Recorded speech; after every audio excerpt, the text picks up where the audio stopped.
When my father died, the world went quiet in a way I can't really describe. It wasn't just the sound that faded. It was like time itself had slowed down. The hum of the refrigerator, the sound of cars outside, even my own heartbeat. Everything seemed to move softer, slower, as if the universe was holding its breath with me. I stood by his casket that morning, my hand resting on the polished wood, and whispered, "Goodbye, Dad. You can rest now." He looked peaceful, too peaceful. And for a man who had carried so much silence in his life, maybe peace was what he had always been chasing. The funeral home smelled faintly of lilies, my mother's favorite flower, and I remember wondering if she had chosen them for him or for herself. She sat in the front row, dressed in black, her face expressionless, not a tear, not a single tremble in her voice. She looked like a statue carved out of grief and pride.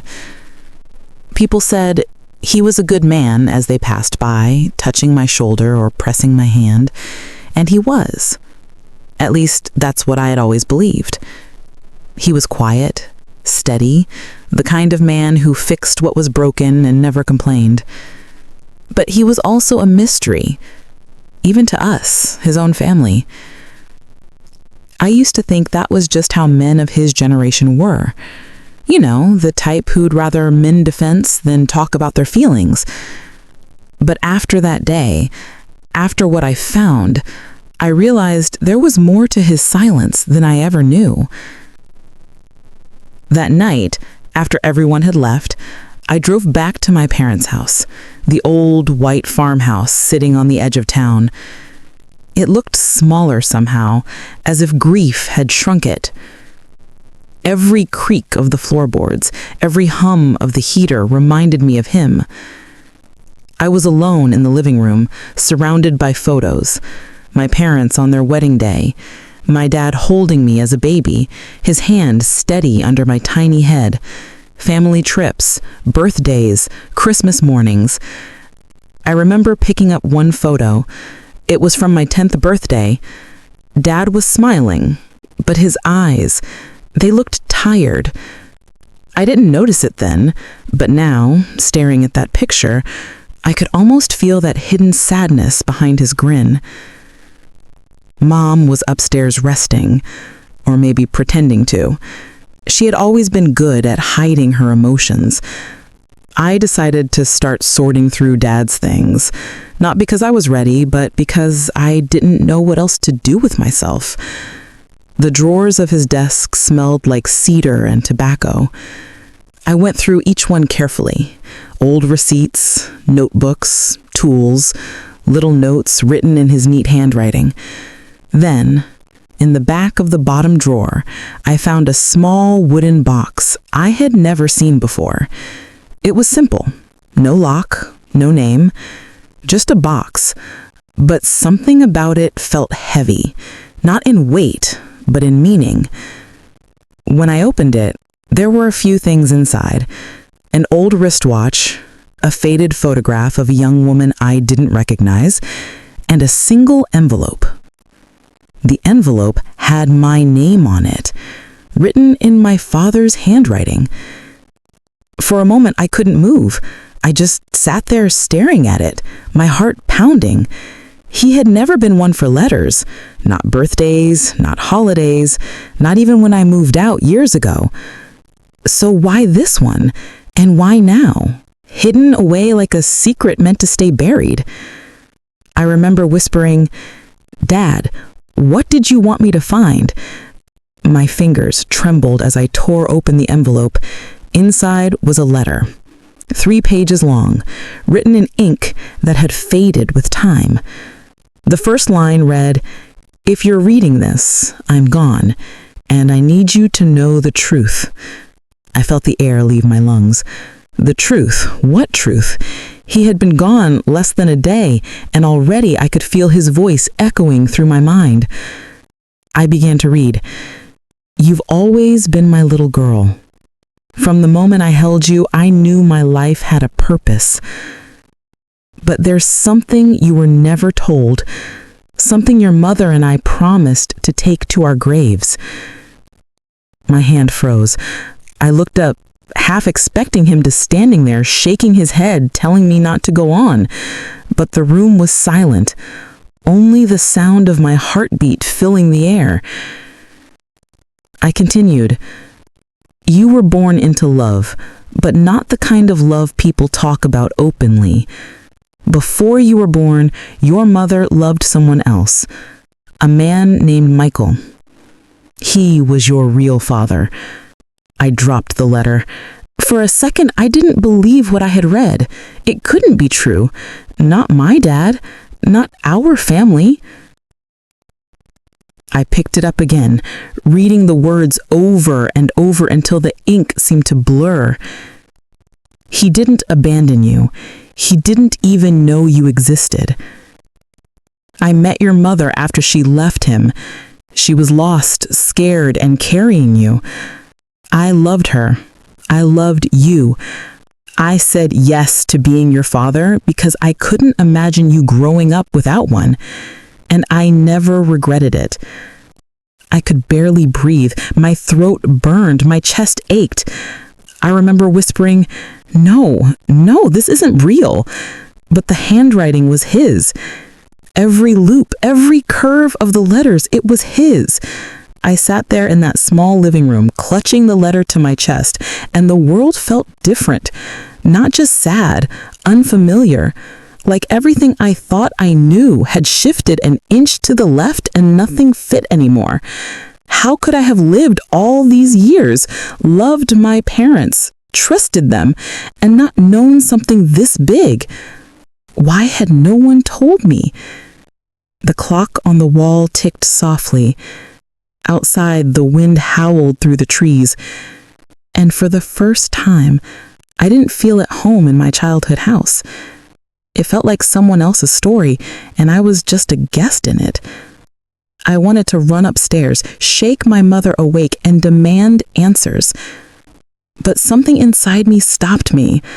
A small voice, maybe his, whispering, "Not yet.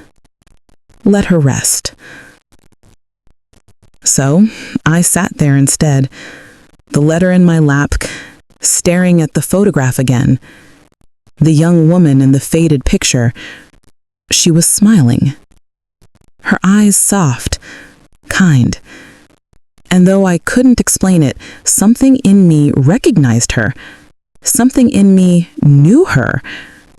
I turned the photo over. On the back, written in the same ink, were 4 words, "Your mother, before me." The tears finally came then, slow, heavy, unstoppable. Not just from my father, but for everything I had lost without even knowing it. The truth, it seemed, didn't just hurt. It rewrote everything. And that was the night I realized that even love can hide behind silence. That sometimes the people who love us most keep secrets, not to hurt us, but to protect us. I didn't know it yet, but that letter, it was only the beginning. The beginning of finding out who my father truly was and who I truly am. The next morning, I woke up on the couch, the letter still clutched in my hand. For a few seconds, I didn't remember where I was. The early sunlight was creeping through the thin curtains, dust dancing in its beam, and the world felt almost normal until I looked down and saw those 3 pages resting on my chest. Then everything came rushing back. I sat up slowly, the stiffness in my neck reminding me I hadn't really slept. The house was quiet, too quiet.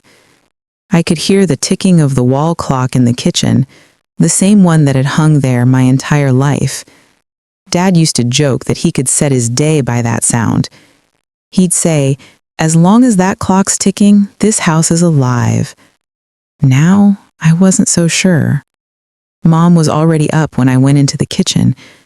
She was standing by the sink, her back turned, staring out the window toward the backyard where the old oak tree stood, the same tree Dad used to hang a swing from when I was little. The coffee pot gurgled softly beside her. She didn't turn around when I walked in. "Morning," I said, trying to sound normal, though my voice cracked a little. She nodded, still not looking at me. "Morning, coffee's ready." Her voice was flat, polite, the kind of tone she used when she wanted to avoid a conversation. I poured myself a cup, the steam curling into the air between us. For a moment, neither of us spoke. Then, quietly, I said, "I found something last night." She stiffened. I saw her shoulders rise just a little. "What kind of something?" she asked, still not turning around. I hesitated. "A letter from Dad." That was all it took. She froze completely. Then, slowly, she turned to face me, her eyes already glistening, though her face was still controlled. "He left you a letter?" I nodded. I could tell by her reaction that she already knew what it said. Maybe she had helped him write it. Maybe she had begged him not to. But deep down, I knew she'd been waiting for this moment. I set the cup down and slid the folded pages across the table.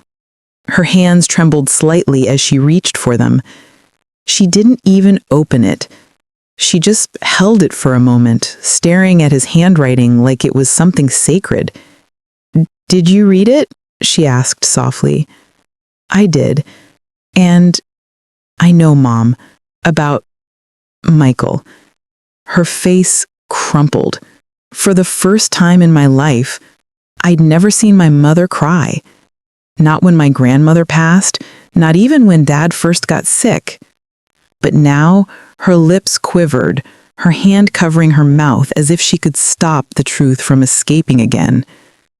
"Oh, honey, I'm so sorry." Those words broke me more than the letter did, because I could see it in her eyes, the guilt, the love, the years of silence all boiling to the surface. We sat there for a long time. The morning light filled the kitchen, glinting off the dishes, painting golden lines across the floor. It was a strange kind of peace, sitting there between truth and forgiveness. I finally asked, "Why didn't you ever tell me?" She exhaled, slow and heavy, the kind of breath that carried decades of memory. She said, "I wanted to, so many times. But your father, he made me promise. He said it wouldn't matter, that love was what made a family. And he was right. He loved you, Sarah. He was your father in every way that mattered." "I know," I whispered. I wish you trusted me enough to tell me sooner." She looked down at her hands, twisting her wedding ring. She said, "It wasn't about trust. It was about fear. I was scared you'd hate me, or that you'd think he wasn't your real dad."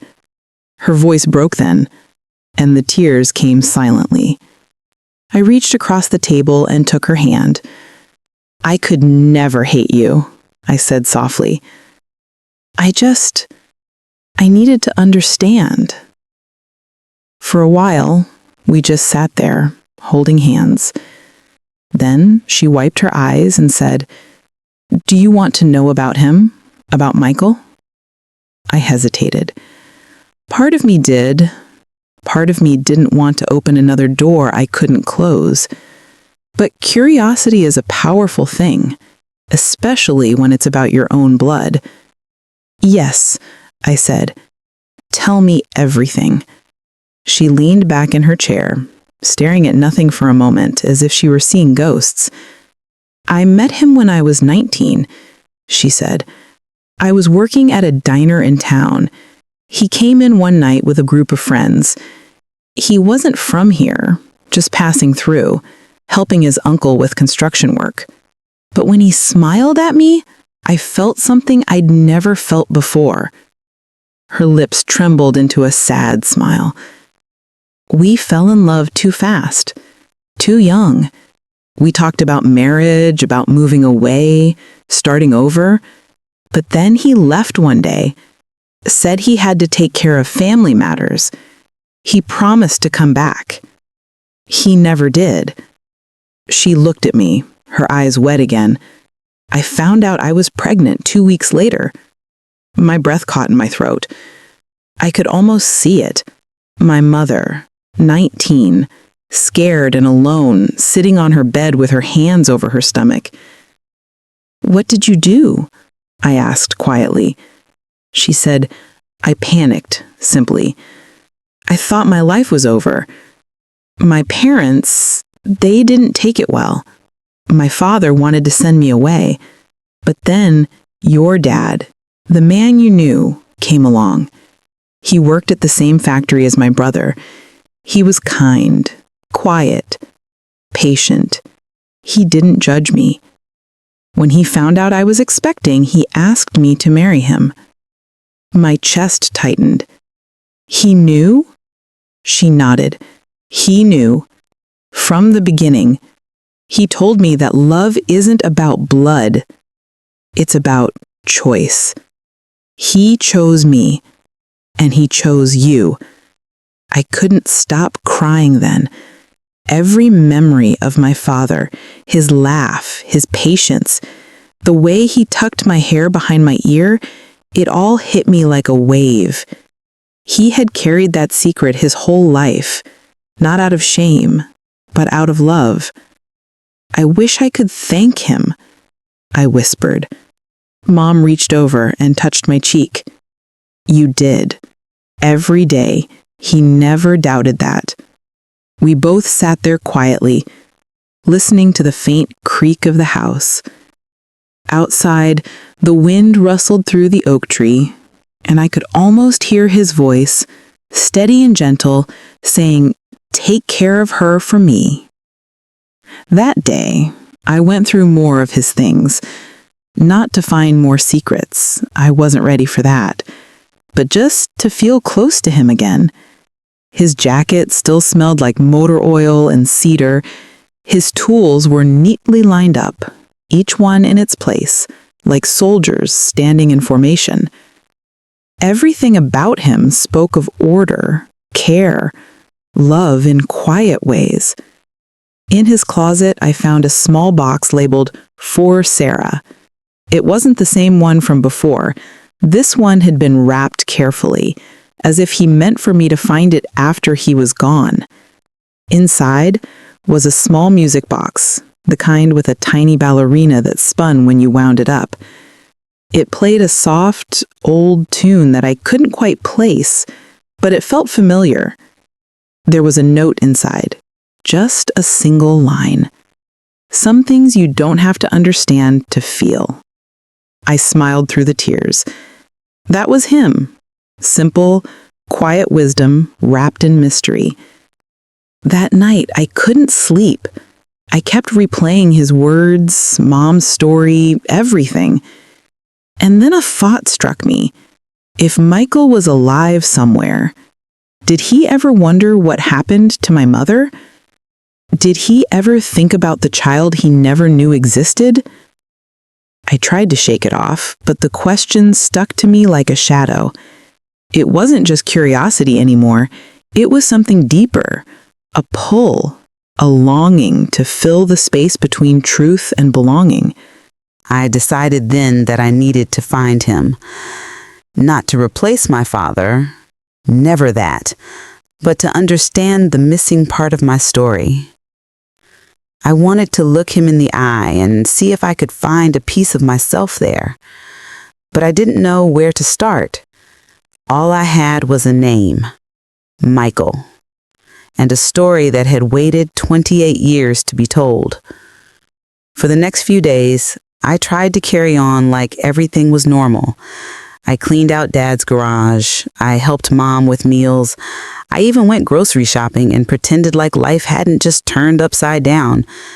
But every time I passed that letter on the kitchen counter, the one that started all this, I felt that same pull inside me. It was like my heart knew there was still something unfinished. At night, I'd lie in bed staring at the ceiling, hearing Dad's voice in my memory. He used to say, if you ever find yourself lost, start with what you know. Well, what I knew was a name, Michael. A man who had loved my mother once, a man who had disappeared before I was even born. I didn't tell Mom right away that I wanted to find him. She had finally stopped crying so much. I didn't want to reopen wounds she'd spent years learning to live with. But silence, I realized, doesn't heal anything. It just buries things deeper. So one morning, over breakfast, I finally said it. Mom, I think I want to look for him. Her spoon froze halfway to her mouth. She looked at me like she hadn't heard me right. Look for who? She asked, though she already knew. Michael, I said softly, my biological father. The air changed instantly. It was as if the house itself held its breath. She set the spoon down gently and looked at me with tired eyes. Why? She whispered. I just need to know. I need to see who he is, who I come from. I'm not replacing Dad, Mom. I could never do that. I just want to understand. Her lips tightened. She looked down, fiddling with her napkin. I don't even know if he's alive, she said. And even if he is, he made his choice. He left us. He left me. I reached across the table, touching her hand. I'm not doing this to hurt you, I said quietly. I just feel like I have to. Like there's a missing piece, and I need to see it for myself. She didn't answer for a long time. Then, finally, she nodded, just once. If you do this, she said, her voice barely above a whisper, be prepared for what you find.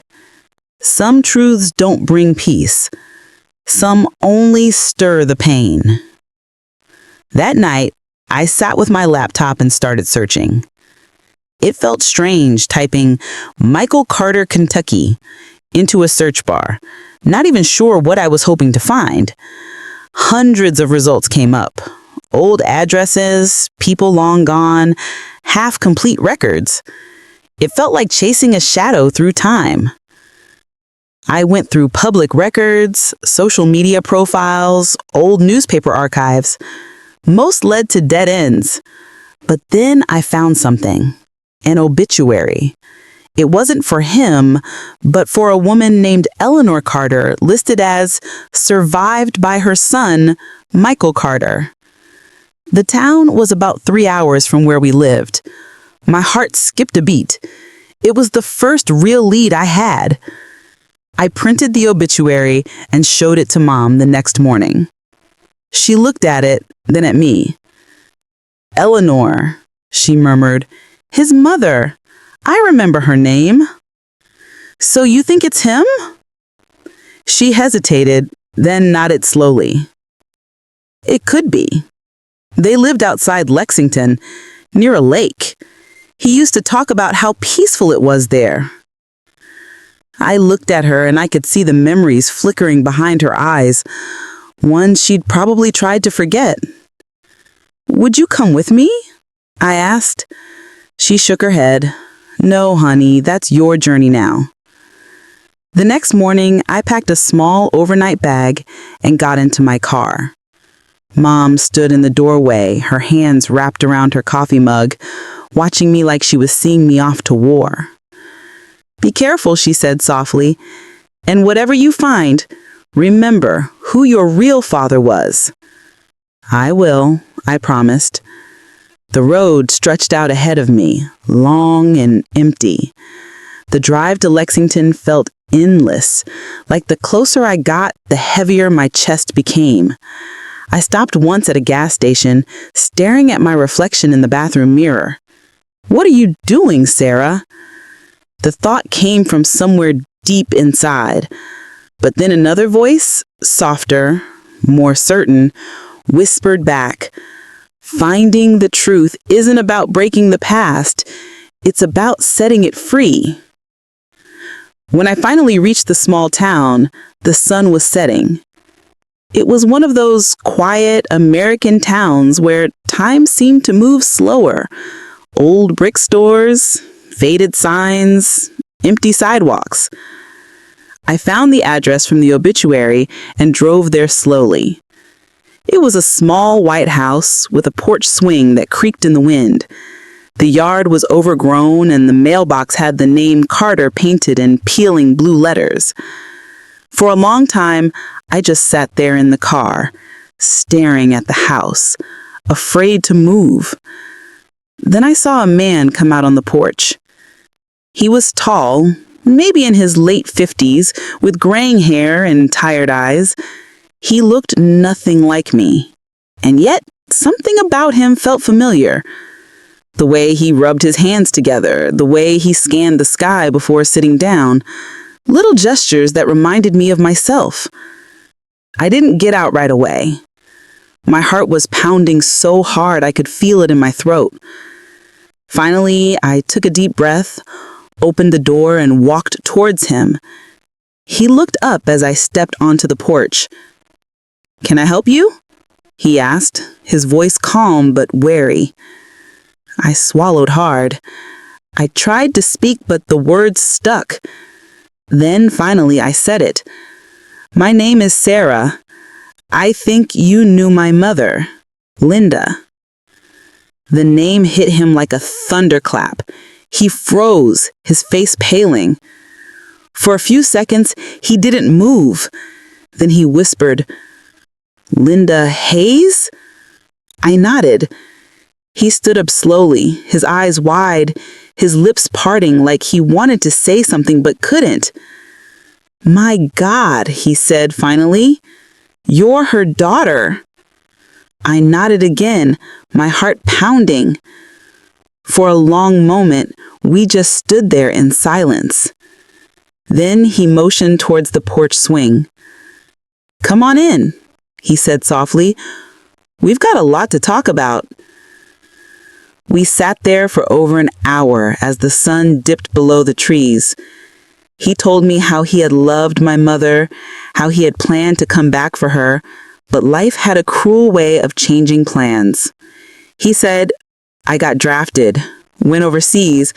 By the time I came back, she was gone, moved away. No one knew where. I searched for her for years, but eventually I gave up." I listened quietly, my chest tight. Part of me wanted to hate him for leaving, but another part, the part that had read my father's letter, understood that life isn't always as simple as it seems.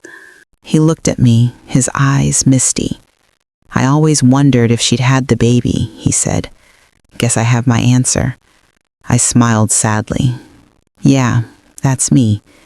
He leaned back, exhaling deeply. "You look like her," he said. "Same eyes." Those words hit harder than I expected. For years, I had looked in the mirror and wondered where I got my hazel eyes from. Neither Mom nor Dad had them. Now I knew. We talked for hours that night. He showed me pictures, old, faded ones of him in his 20s, smiling with a boyish charm that looked so different from the man sitting beside me now. He told me about his life, the marriage that didn't last, the jobs that came and went, the regrets that never quite left. At one point he asked, "Do you hate me for not being there?" I looked at him for a long time before answering. "No," I said finally. "You can't hate someone for not knowing what they've lost." He nodded slowly, tears in his eyes.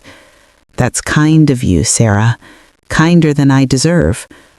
It was past midnight when I finally said goodbye.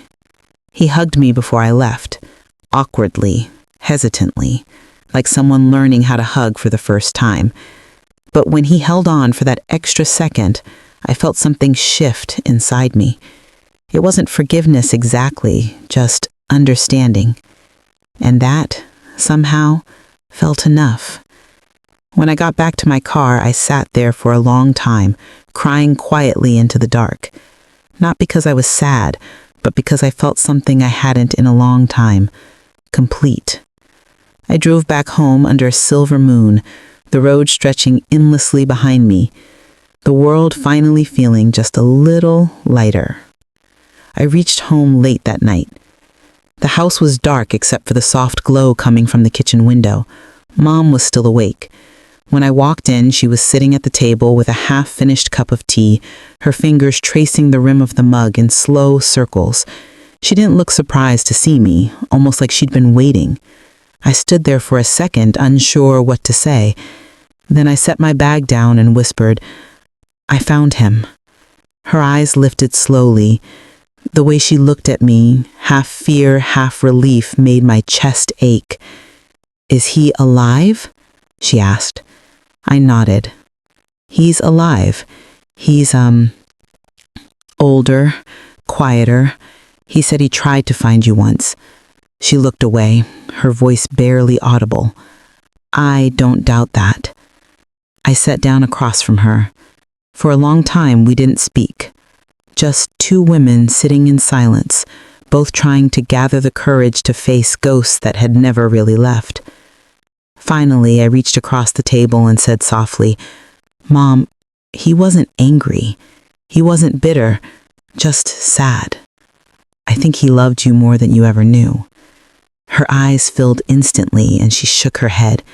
"You don't understand," she whispered. "It wasn't love that kept us apart. It was your father." I froze. "What do you mean?" She sighed, her gaze distant. "Your father, James, found out about Michael before we were married. He knew I was pregnant. He offered to raise you as his own, but on one condition." I felt the air leave my lungs. "What condition?" "That I'd never speak of Michael again. Not to him, not to you, not to anyone." The room went quiet. Outside, the wind moved through the trees, brushing softly against the window. I looked at her, trying to understand the weight she'd carried for decades. "So, you married him, and just buried it?" She nodded slowly. "James wasn't a bad man. He loved you. I believe he truly did. But he was proud. He didn't want to share your heart or mine with anyone else." I swallowed hard. My entire life suddenly felt like a story I'd only half read. We sat there until the first hints of morning crept into the sky. Mom eventually stood, went to the hallway closet and pulled down a small wooden box wrapped in a faded blue cloth. She set it in front of me. "Your father left something else for you," she said. "I wasn't sure if I should give it to you yet. But after what you've learned, maybe it's time." My hands trembled as I opened the box. Inside, beneath old photographs and a few medals from Dad's time in the service, was another envelope. It was sealed with my name written in his handwriting, steady and deliberate. Sarah. I hesitated before opening it. Part of me wanted to stop, but curiosity has a way of pulling you forward even when you're afraid of the answer. I slid my finger under the flap and unfolded the letter. It was short, written in that same careful script I remembered from all his birthday cards. "My dearest Sarah, if you're reading this, then you've already learned the truth your mother and I kept for so long. I want you to know I never tried to erase the man who gave you life. I only wanted to protect you from the pain that truth might bring. Your mother loved him once. That love gave us you, and that was something I could never resent. But life gave me a second chance to be your father, and it was the greatest gift I ever received. If you find him, forgive him. And forgive us too, for building our love on silence instead of trust. You are the best part of both our stories. Love, always, Dad." I couldn't stop the tears this time. They came slowly at first, then freely. Not from anger, not even from sadness, but from the sheer weight of love I'd never fully understood until that moment. Mom leaned over and pulled me into her arms. "I wanted to tell you so many times," she whispered, "but he made me promise, and I kept that promise, maybe longer than I should have." I held her tightly, my voice shaking. "You both tried your best. That's all anyone can do." The next few days passed in a blur of quiet reflection. I reread both letters more times than I can count. Each time I noticed something new, an undercurrent of kindness, of protection, of two people who had made impossible choices and lived with them. I found myself visiting Dad's grave one afternoon, the letter folded neatly in my pocket. The cemetery was calm, the air filled with the rustle of dry leaves. I knelt beside his headstone, brushed away a few stray petals, and whispered, "I found him, Dad, and I found you, too, in a way I never expected." For a long time, I just sat there, watching the sunlight dance through the branches overhead. It felt like he was there, listening. Maybe he was. That evening, Mom joined me on the porch. We sat quietly for a while, wrapped in soft blankets, sipping tea as the sky turned from gold to deep purple. "Do you regret it?" I asked finally. She looked out at the fading light. "Every decision I made came from love, but love doesn't always lead to peace. Sometimes it just teaches you what peace really means." Her words stayed with me long after the night fell. The next morning, I decided to write my own letter, one to Michael, not to accuse or question, but simply to thank him for giving me life, for loving my mother once, for being the missing piece that finally made everything whole. It took me an hour to write, and I sealed it carefully, just like Dad had done. Then I mailed it before I could second-guess myself. Weeks passed with no reply. I figured maybe that was his way of finding closure too. But one morning, a small envelope arrived with my name on it. Inside was a short note in shaky handwriting. "Sarah, your letter meant more than you know. I'm grateful you found me, even if it was this late in life. Your father was a good man. He did right by you and your mother. I hope when you think of me, it's not with anger, but with understanding. You deserve peace. Michael." That was the moment I realized something profound. Family isn't built only from truth. It's built from forgiveness, from choosing to see love even in the shadows of pain. For the first time in years, I felt free. Free from the lies, the silence, and even the weight of needing every answer. Because sometimes peace doesn't come from knowing the whole story. It comes from finally accepting that you don't have to. The weeks after Michael's letter were softer than I expected. Not perfect, not easy, just softer. For so long, my heart had been full of questions, and for the first time, I didn't feel the need to chase every answer. It was enough to know that love, in all its complicated, messy, beautiful forms, had shaped who I was. I started spending more time with Mom. We had breakfast together most mornings, just the two of us, like we were slowly relearning each other. She would hum as she cooked, sometimes an old tune I didn't recognize. When I asked, she said it was something Michael used to whistle back when they were young. There was no sadness in her voice anymore, just a kind of nostalgic peace. One afternoon, I found her sitting in the garden, trimming the roses. She looked up at me with a little smile. "You know, your father, James, used to tell me that secrets grow like weeds. You can pull them up, but the roots always leave a mark." I knelt beside her. "Do you think we pulled them up now?" She snipped another branch and sighed. "I think we did." And even if the roots remain, maybe they'll remind us how strong we became through them. Her words made me realize that healing isn't always about removing the past. Sometimes it's about letting it live peacefully beside you, without shame, without fear. That night, I took out both letters again. Dad's with its steady confidence, Michael's with its fragile sincerity. I laid them side by side on the table, tracing the lines of their handwriting.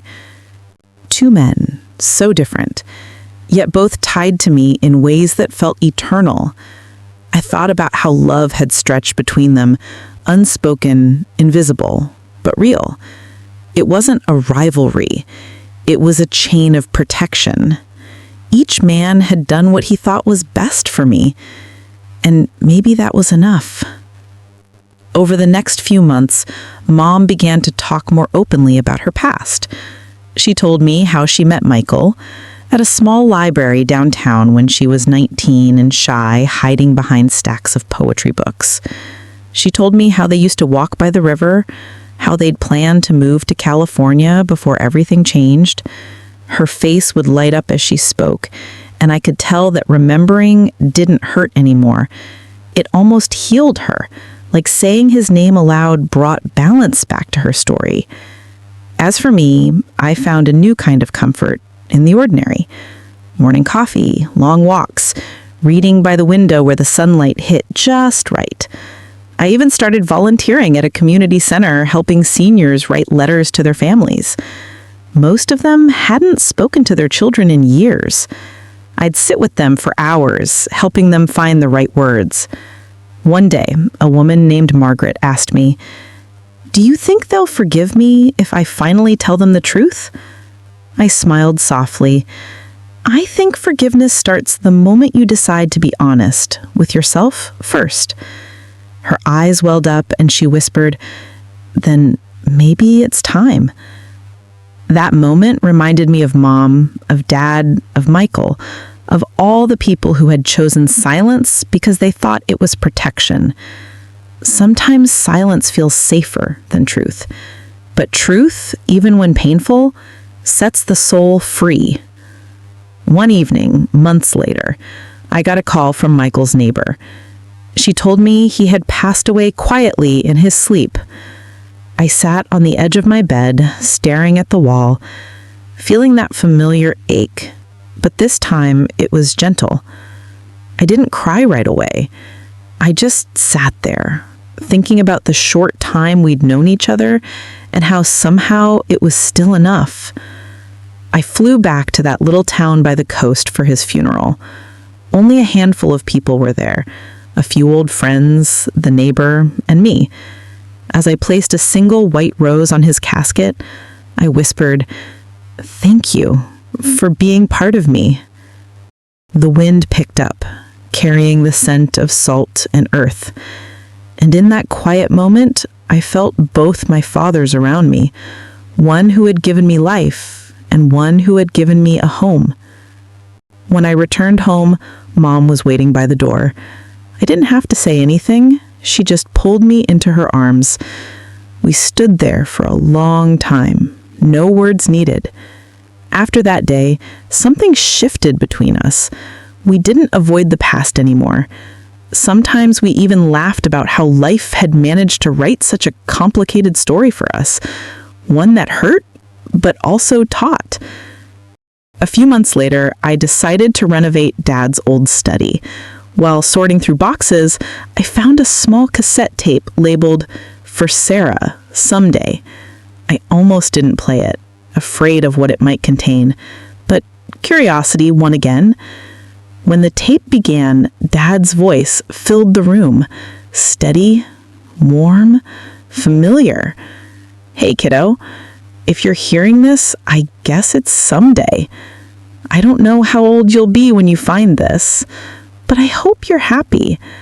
I just wanted you to know something. Being your father was the greatest thing that ever happened to me. You made every hard day worth it. And if life ever confuses you, just remember, love doesn't have to be perfect to be real. It just has to be honest. I pressed my hands to my mouth, tears slipping down my face, but this time they felt different. They weren't born from sadness. They were born from gratitude. After that, I started recording my own voice journals, little messages for whoever might need them someday.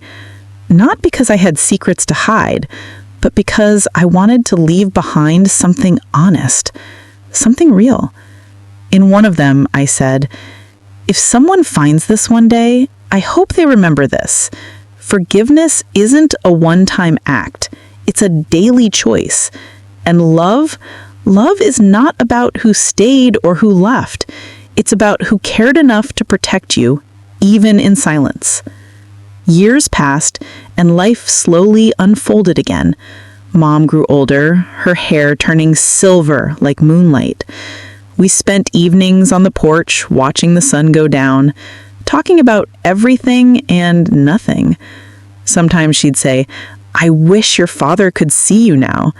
And I'd smile, knowing both of them probably could.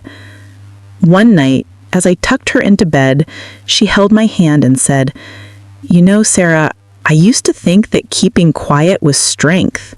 But now I know strength is letting people see your truth and loving them anyway." She closed her eyes then, and for a moment, I just watched her breathe, peaceful, unburdened. When she passed a few years later, I found her own letter waiting for me in the drawer beside her bed. It read, "My sweet girl, you brought light to every secret I ever tried to hide. Thank you for forgiving me, for forgiving us all. You were born from two kinds of love, one that began in youth and one that grew through years of sacrifice. Together, they made you whole. Carry that love forward. Speak truth when you can. Stay kind, even when it's hard. And whenever you think of me, don't think of the mistakes. Think of the mornings we spent laughing over coffee. All my love, forever, Mom." That letter sits framed on my dresser today. Every time I pass it, I smile, because the story that once began with silence ended with understanding. I never thought the truth could bring peace, but it did. Not because it fixed the past, but because it allowed us to live honestly in the present. Sometimes I walk to the lake near our home, the same one Dad used to take me to when I was little. I sit on the old bench by the water and whisper, "Thank you, both of you, for loving me in your own ways." The wind always answers, soft and familiar, carrying a peace that I finally know how to keep. We all carry stories that don't fit neatly into the world's idea of right and wrong. But love, real love, survives even in silence. And sometimes it takes a lifetime to see that every secret, every heartbreak, was just another way life was teaching us how to forgive. It's been years now since that first letter fell into my hands. Sometimes it feels like another lifetime, like it happened to someone else. But other days, it's as if I can still hear the sound of that paper unfolding, the air thick with something that changed everything. I've moved back to the house I grew up in. The rooms don't feel heavy anymore. They're full of memories, yes, but they're softer now, as if the walls themselves finally found peace. In the corner of Dad's study, there's a little wooden box where I keep all three letters: his, Michael's, and Mom's. I don't open them often. They're not for reading anymore. They're reminders. Reminders that truth, no matter how painful, can still bring love closer instead of tearing it apart. When people ask about my parents now, I don't hesitate like I used to. I simply say, I was lucky. I had two fathers who loved me, each in their own way. Sometimes they look surprised, maybe even confused. But I just smile, because I know what they don't. Love doesn't always follow a straight line. It bends. It stretches. It grows in the strangest places. And if you let it, it can teach you more about forgiveness than any sermon or book ever could. A few months ago, I started writing again. Not about the pain, but about the beauty that followed it. I write letters to people I've never met. Women who message me saying, I haven't spoken to my mother in 10 years, or I found something about my past I can't forgive. To each one, I write the same thing in my own way. The truth will always hurt less than silence.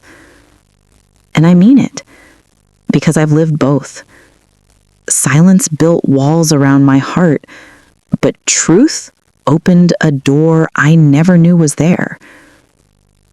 One afternoon, I was sitting on the porch with a cup of tea when my neighbor's little girl came running up the steps. She looked about 6, with curls bouncing and eyes full of sunlight. She said, "Miss Sarah," she said breathlessly, "Mom said you used to know my grandpa Michael. Is that true?" I blinked, surprised. Her mother had just moved into town, Michael's niece, as it turned out. "Yes," I said, smiling softly. "I did. He was a kind man. He loved the sea." She grinned, missing a tooth, and said, "He used to write letters too. Mom keeps them in a box." I felt my chest tighten, but not from sadness, from something warmer. "Then you make sure she keeps them safe," I said. "Letters hold people's hearts." She nodded solemnly, like she understood. Then she skipped off toward her bike, leaving me alone with the hum of the wind and a heart full of echoes. That night, I walked to the lake again. It was quiet, the water silver under the moonlight. The bench creaked as I sat, the same old one where Dad and I used to feed ducks when I was small. I closed my eyes and whispered into the still air, "Dad, Michael, Mom, I hope you know that I'm okay now. You don't have to worry anymore. I understand why you did what you did, and I love you, all of you." The wind stirred gently, almost like an answer. I could swear I felt someone sit beside me, not in body, but in spirit. And for the first time in my life, I didn't feel divided. I felt whole. It's strange how time works. When we're young, we think secrets protect us. When we grow older, we realize truth does. My father, both of them, taught me that. Mom taught me that love doesn't have to make sense to be real. And I've learned that forgiveness isn't something you give because someone deserves it. It's something you give because you deserve peace. Now, every year, on the anniversary of Dad's passing, I light 3 candles by the window. One for him, one for Michael, one for Mom. I sit there, quietly, the light flickering across the room, and I say thank you. Thank you for loving me, even imperfectly. Thank you for giving me the chance to understand. And sometimes when I close my eyes, I swear I can hear them all laughing together somewhere beyond what we see, like time finally forgave itself too. A few weeks ago, I visited the church cemetery where they're buried. 3 headstones now stand side by side. I brought white lilies, the kind Mom used to keep in the kitchen. As I placed them down, I I noticed something I hadn't before. Each stone carried a short line carved at the bottom. Dad's read, "Love is protection." Mom's read, "Truth sets us free." And Michael's, simple and quiet, "Forgive and live." 3 lessons, 3 lives, all connected by one heart, mine. On the way home, I thought about how for most of my life, I saw that secret as a curse.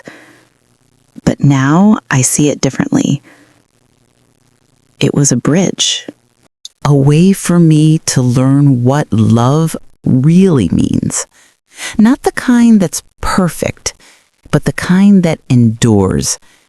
I used to think family was about blood. Now I know it's about the people who choose to stay, even when it hurts.